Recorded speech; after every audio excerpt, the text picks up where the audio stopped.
ભુજના શરફ બજાર વિસ્તારમાં એક જ્વેલર્સની દુકાનમાં ઘૂસીને માત્ર 3 જ મિનિટમાં સોનાની બુટ્ટી ચોરનાર 4 મહિલા ઝડપાઈ છે।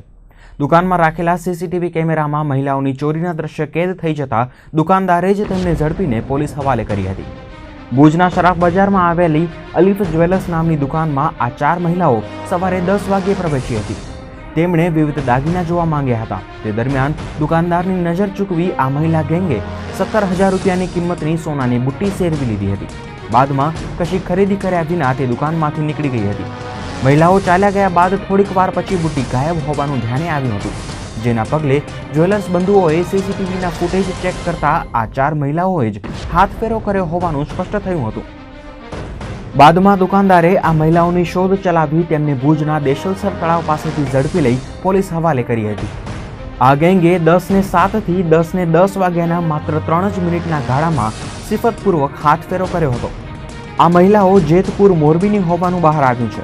ચોરી બાદ મુદ્દામાલ અન્ય ઘરે મૂકી કપડાં બદલીને આ મહિલાઓ ફરી ભુજમાં હાથફેરો કરવા નીકળી હતી।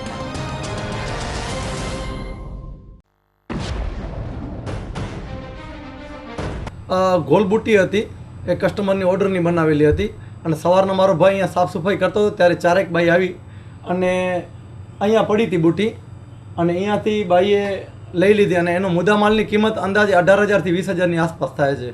લેડીઝો આવી હતી એને કદાચ ખ્યાલ નહીં હોય, પણ અહીંયા સીસી કેમેરા લાગેલા છે મારી દુકાનમાં, એટલે એનામાં અમને અહીંયાથી વસ્તુ અમારી મુદ્દામાલ અમને ખ્યાલ આવ્યો કે અહીંયાથી વસ્તુ એકાધિક ગુમ થઈ છે। પછી અમે ક્લિપ જોઈ ત્યારે અમને પૂરેપૂરું ખ્યાલ આવી ગયું। એમ 10:07 મિનિટથી 10:10 મિનિટની વચ્ચે આ 3 મિનિટમાં થયું છે। ભુજ બી ડિવિઝન પોલીસે માધાપરમાંથી ચોરીના મનાતા ઘીના 5 ડબ્બા સાથે એક શખ્સની અટકાયત કરી છે। પોલીસે જૂના વાસમાં ખેતરપાળ મંદિર પાસેથી આરોપીની અટકાયત કરી છે। જાણીતી બ્રાન્ડના લેબલ લાગેલા ડબ્બામાંનું ઘી નકલી હોવાનું મનાઈ રહ્યું છે। આરોપી પાસે ઘીના ડબ્બા અંગે કોઈ આધાર પુરાવા ના હોય પોલીસે તેને અટકમાં લીધો છે। આ ઘી નકલી છે કે કેમ તે જાણવા પોલીસે તેના સેમ્પલ લઈ લેબોરેટરીમાં મોકલવા તજવીજ હાથ ધરી છે। આરોપીએ જણાવ્યું હતું કે ટેમ્પોમાં આવતા એક શખ્સ પાસેથી તે આ ઘી મેળવતો હતો।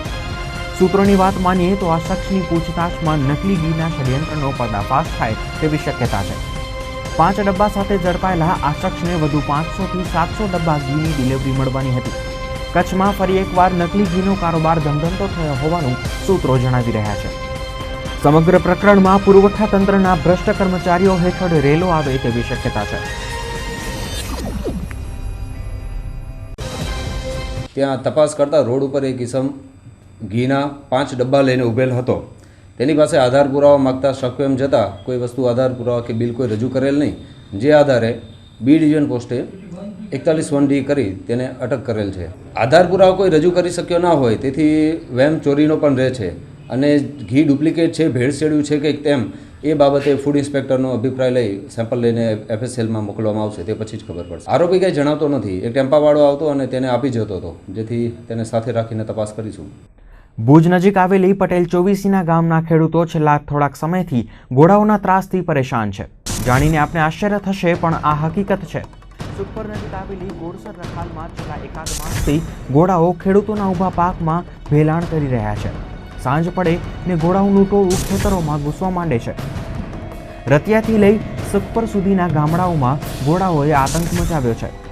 શુક્રવારે રાત્રે વિશ્રામભાઈ વેલજીભાઈ હાલાઈ નામના ખેડૂતની વાડીમાં ઘોડાઓએ બિયારણ અને બાજરાના પાકનું ભેલાણ કરતા ખેડૂતે માનકુવા પોલીસ મથકે ફરિયાદ નોંધાવી છે। આ ઘોડાઓ રતિયાના મામદ અબ્દુલ્લા ઓઢેજા નામના શખ્સના હોવાનું ફરિયાદમાં જણાવાયું છે। તપાસ માટે પોલીસ ખેતરે પહોંચી તો ત્યારે પણ ઘોડાઓ બિંદાસ્ત રીતે વાડીમાં ભેલાણ કરતા નજરે પડ્યા હતા। તપાસ માટે પોલીસ ખેતરે પહોંચી તો ત્યારે પણ ઘોડાઓ બિંદાસ્ત રીતે વાડીમાં ભેલાણ કરતા નજરે પડતા હતા। વિશ્રામભાઈની વાડીમાં ઘોડાઓની સાથે તસ્કરો પણ ઘૂસી ગયા હતા। તેમણે મોટરનો કેબલ કાપી નાખ્યો હતો।